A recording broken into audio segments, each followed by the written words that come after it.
काफ़ी सारे GATE 2026 aspirants production and industrial engineering से एग्जाम लिख रहे हैं और उन सभी का सवाल है सर जी आपने इंजीनियरिंग मैथमेटिक्स में 8 चैप्टर पढ़ाए हैं बट हमारे सिलेबस के हिसाब से हमें कौन से चैप्टर्स पढ़ने हैं कौन से छोड़ने हैं मोर ओवर कौन से टॉपिक्स पढ़ने हैं कौन से छोड़ने हैं इसके बारे में बताइए। तो आज की वीडियो में डिटेल में चर्चा करेंगे। सबसे पहले इंजीनियरिंग मैथमेटिक्स के 2 कोर्स आपको दिखाई दे रहे होंगे, एक है हिंदी में दूसरा है इंग्लिश में। तो पहला कन्फ्यूजन आता है दोनों में फ़र्क क्या है, सिर्फ स्पीकिंग स्टाइल का, बाकी कॉन्टेंट सब सेम है। ठीक है, अब ये इंग्लिश इसलिए बनाया गया था ताकि जो साउथ के स्टूडेंट्स हैं उन्हें कोई तकलीफ ना हो, क्योंकि उनका कंप्लेन था सर हमें हिंदी समझ नहीं आती, हमारे लिए अलग सा कोर्स बनाइए। ठीक है, और जो हिंदी में कंफर्टेबल है मेजॉरिटी ऑडियंस, तो जैसे ही वीडियो चल रहा है स्पीकिंग स्टाइल हिंदी होगा, स्लाइड्स इंग्लिश में रहेगी, सैम्पल वीडियोस दे रखे हैं तो उसमें से देख लेना। ठीक है, चलो अब बात करते हैं कंटेंट सेक्शन में 8 चैप्टर आपको दिखाई देंगे। क्या कोई चैप्टर छोड़ सकते हैं? आंसर इज नो, सारे चैप्टर्स आपको है बट टॉपिक्स छोड़ सकते हो। अब स्टार्ट करते हैं आपकी सिलेबस से। वैसे अगर आपने 2025 का मेरा वीडियो देख रखा है सिलेबस का तो एग्जैक्ट सेम है, कोई चेंजेस नहीं है।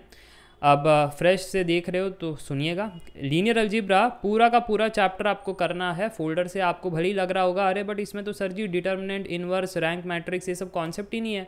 ठीक है, तो हमको तो नहीं करना चाहिए, गलत। ठीक है, ये operation on matrices, determinant, inverse हो गया, रैंक ऑफ मैट्रिक्स हो गया, पूरी कहानी जो है आपस में इंटरलिंक्ड है। अगर आप eigen values and eigen vector solve कर रहे हो तो आपको डिटर्मिनेंट भी आना चाहिए, इनवर्स भी आना चाहिए, सब आना चाहिए आपको। अगर solution of linear equation solve कर रहे हो तो रैंक का कॉन्सेप्ट आना चाहिए। ठीक है, तो फुल आपको करना है। ये मैं PYQs भी मैंने सॉल्व कर रखे हैं इस ब्रांच के PI का, आपको प्रैक्टिस कोर्स में मिल जाएगा। उसकी एनालिसिस से भी मैं आपको बता रहा हूँ कि क्या क्या चीज़ें आपको करनी है। ठीक है जी, खुद से पढ़ोगे तो समझ में नहीं आएगा, इसलिए मैं आपको बता रहा हूँ। कैलकुलस की बात करें तो कैलकुलस में limit, continuity, differentiability, mean value theorem, integration, derivatives, total derivative, maximum minima. तो कुछ स्टूडेंट्स को लगता है डबल ट्रिपल इंटीग्रेशन नहीं है, टेलर सीरीज नहीं है तो नहीं करना चाहिए, गलत, वो भी आपको करना है। कैलकुलस में जाओगे, लेक्चर्स में जाओगे तो टेलर सीरीज़ आपको करना है क्योंकि वो कॉम्प्लेक्स वेरिएबल में मेंशन कर रखा है। एक बार बता देता हूँ मैं आपको, कहाँ गया, ये देखो कॉम्प्लेक्स वेरिएबल में मेंशन कर रखा है। तो इधर उधर इनडायरेक्टली मेंशन करते वो बड़े चालाक है। और जो डबल ट्रिपल इंटीग्रेशन है उसका भी सिग्निफिकेंस बताता हूँ। हाँ, एक लेक्चर आपको नहीं करना है, वो है टेस्ट फॉर कन्वर्जेंस, बाकी तो पूरा करना है। अब डबल ट्रिपल इंटीग्रेशन कहाँ है सर जी? वो इनडायरेक्टली वेक्टर कैलकुलस में यूज़ होगा, वो इनडायरेक्टली आपको रैंडम वेरिएबल्स में जब आप चीज़ों को सुलझाओगे तब यूज़ होगा, वो इनडायरेक्टली न्यूमेरिकल मेथड में यूज़ होगा, तो होना ही है यूज़। ठीक है, तो आपका कोई यहाँ पर कटौती नहीं मिलेगी, आपको पढ़ना ही है। हाँ, स्टार में लगा दूंगा क्योंकि एक लेक्चर आपको छोड़ना है, वो है टेस्ट फॉर कन्वर्जेंस, आखिरी लेक्चर।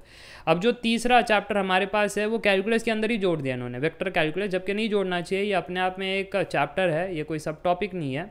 मैं बता देता हूँ यहाँ पर, वेक्टर कैलकुलस अपने आप में एक चैप्टर है और इसके अंदर आपको अगेन एक लेक्चर छोड़ना है। कौन सा लेक्चर है? वो वेक्टर स्पैन वाला लास्ट का लेक्चर आपको छोड़ना है। तो इसमें भी मैं तारा बना देता हूँ, क्यों? क्योंकि आपको यहाँ पर जो स्पैन वाला टॉपिक है वेक्टर स्पैन वो नहीं है, लास्ट लेक्चर यहाँ पर छोड़ देना।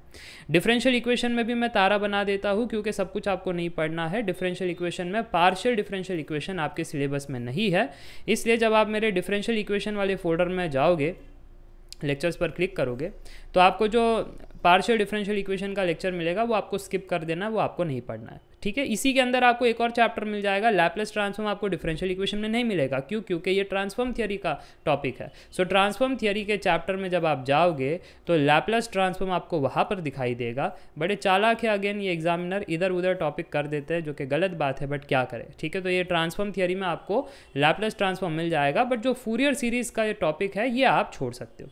ठीक है, क्लियर है। अब छठवा कॉम्प्लेक्स वेरिएबल, सब कुछ आपको करना है। लिखा एक लाइन में गया है कि एनालिटिक फंक्शन यानी डेरिवेटिव, कॉशी इंटीग्रल थ्योरम यानी इंटीग्रेशन। फिर आप कहोगे बेसिक्स नहीं करना, बेसिक्स के बिना तो ये डेरिवेटिव इंटीग्रेशन नहीं पढ़ पाओगे, तो बेसिक्स तो करना ही है। ठीक है, तो कॉम्प्लेक्स वेरिएबल आपको पूरा करना है। प्रोबेबिलिटी एंड स्टैटिस्टिक्स में कटौती मिल जाएगी, खुद से पढ़ोगे तो समझ नहीं आएगा बट मैं आपको बता देता हूँ। प्रोबेबिलिटी एंड स्टैटिस्टिक्स में कटौती क्या है? हाइपोथेसिस टेस्टिंग, ये आपके सिलेबस में नहीं है।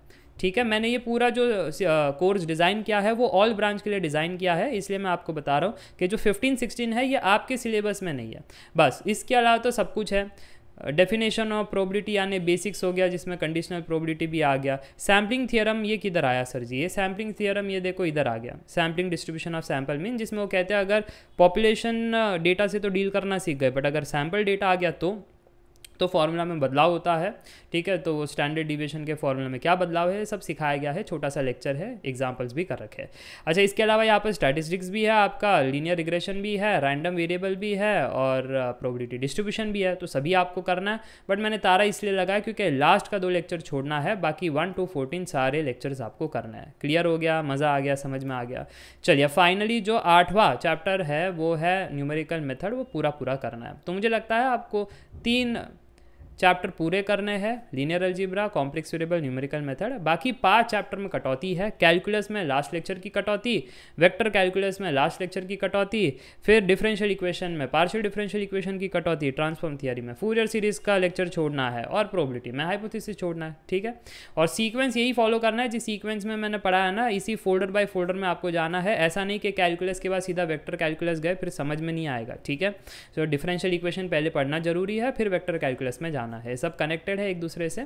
So yes, that's it for today. अब मुझे लगता है आपको कोई कन्फ्यूजन नहीं है।